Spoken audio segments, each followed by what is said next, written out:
Well, I'm outside with Gilligan, and hi everyone, and it is July the 7th. I thought I would just do an impromptu check-in.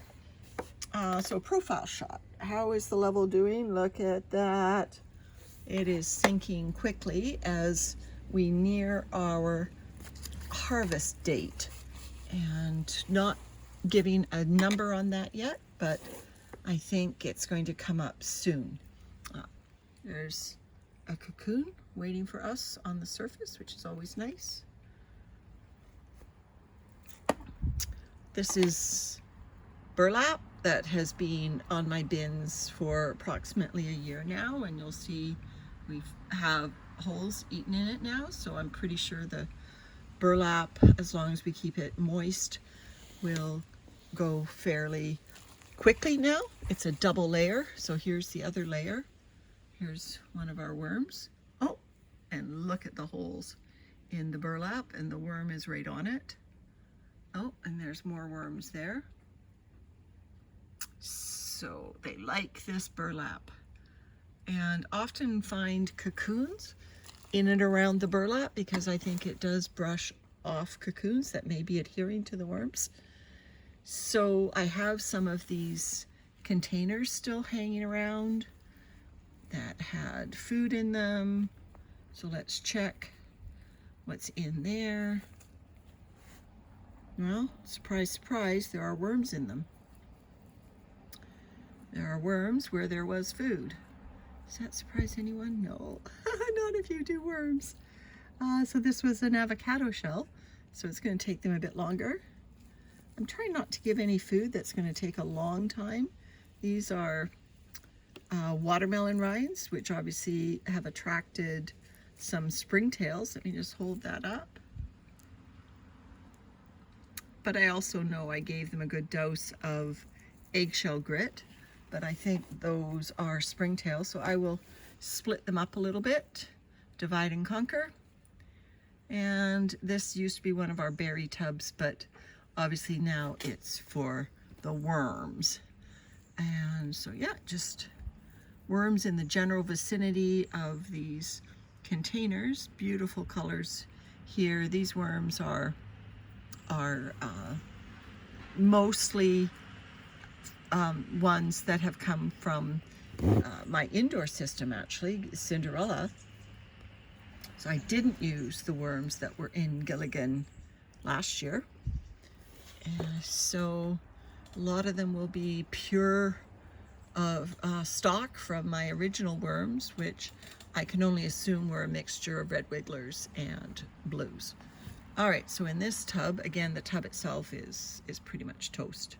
It's just opening really quickly, not giving me any resistance at all to just collapsing. The material's very wet. So yeah, you know, some of these worms are your classic looking red wigglers, and some are skinnier and faster, so who knows, they could be blues. So here we go again into this tub.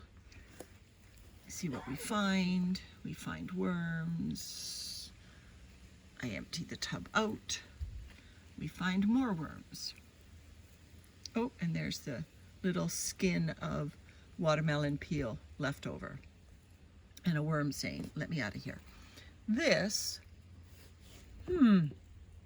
looks like a piece of glue. Just try to stretch it between my fingers here. I hope I had that in focus. Yeah, this looks like a piece of glue, so I'm going to put that aside just on the edge of the bin. And I love watching the little yellow tails disappear in these worms as they go down.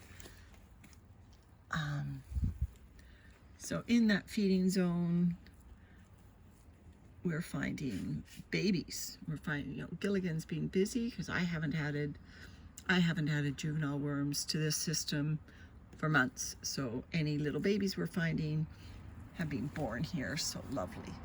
So you can see the castings. You can also tell my hands are in it. So that's my signal that I am comfortable being in here. Oh, this is the area where my husband buried the asparagus. I haven't been out here yet, so I know it because I asked him to put a lot of eggshell on it. So when I did that turnover, I pulled up a lot of eggshells, so that means this is where he buried the asparagus, and that was only buried yesterday. So not expecting a crowd there. Any worms would have just been in the area. Now, I do want to say something about this, and I alluded to it in a previous video. Gilligan has a lot of square footage area, and everyone always says that's really great for a worm bin. He probably approximates what you would get in a typical 5-gallon or a 5-foot bathtub. I think he's wider than a bathtub. It's not quite as long. And so his square footage, I think, is pretty generous, the square footage to depth ratio.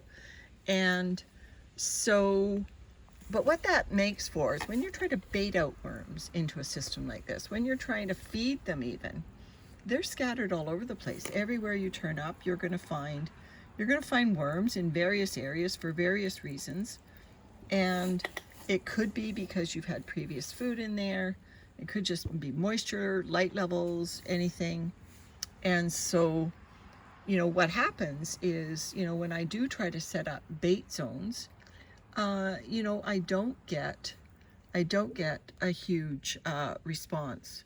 But, you know, when I start digging around, I go, there's another worm, there's another worm. You know, the worms are scattered.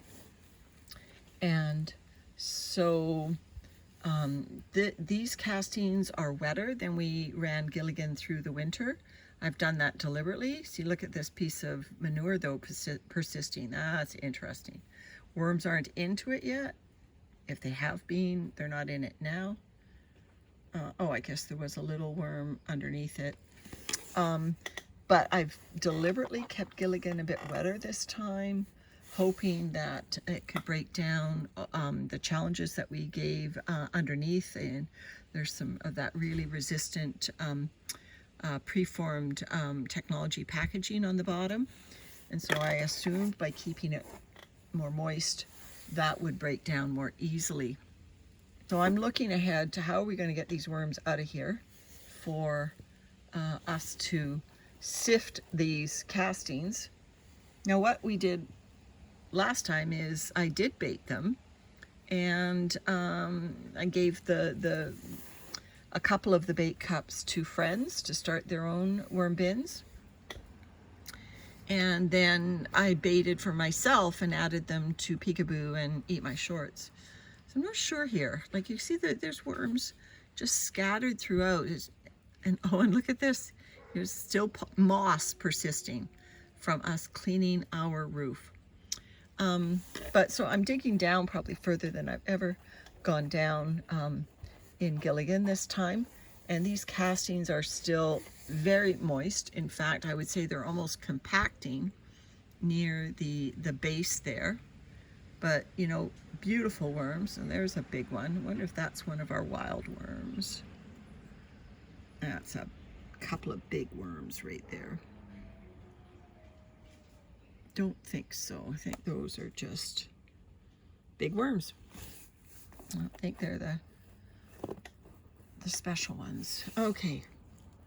So yeah, I'm just looking in here and finding worms all the way through the material. See, they're right down the side there. So I'm almost at the bottom here of Gilligan. Probably gonna need my fingernail brush for sure after this. So yeah, here's a stick that was on the bottom, but look at these worms on the bottom. So that's where the most moisture is, and that's where the most worms, not the most, but certainly big piles of worms on the bottom. And look at this worm take off. That's got to be a blue. Like, look at him, the speed of that worm. And now he lays still. Now this one has a lovely yellow tail. Okay, that one's going now. Got to be a blue. Look at him go. No yellow tail. So yeah, some of these are just your typical, red compost worms that, you know, hang around and go, what is this? She's put me in the light, and they take their sweet time to disappear, and others are moving like little Corvettes. There's a baby. So there's breeding going on. I guess what I'm wondering about, why didn't I get as many cocoons out of a spring, summer Gilligan as I did a winter Gilligan. I wonder if there's a seasonality to when worms breed. I always thought they bred more in the warmer months. But Gilligan, you know, but the castings were warm in Gilligan in the winter because we had a seed heating mat in it. So maybe having the under heat created better breeding conditions. That would be an interesting experiment to add the next time we do up Gilligan, right? Anyway, so this is just a check-in, looking at my worms down a bit deeper than I've ever gone before, you know, looking at them, wondering how we are going to deal with this once we come to empty it and harvest these castings. I really think, for my purposes, they don't have to be dry enough, as dry as my indoor castings, but we would like to put them through about 1/3 of an inch sieve. And to do that, I think they're going to need to be a little bit drier. So I'm going to stop watering. That's still a very resistant piece of manure there. It doesn't want to even break up after being at the bottom of a worm bin all for about 3 months. All right, bye from Gilligan, everybody. It's looking really good, and we'll bring you along for the harvest when it happens sometimes in the next few weeks. So, last word goes to the worm. Just gorgeous.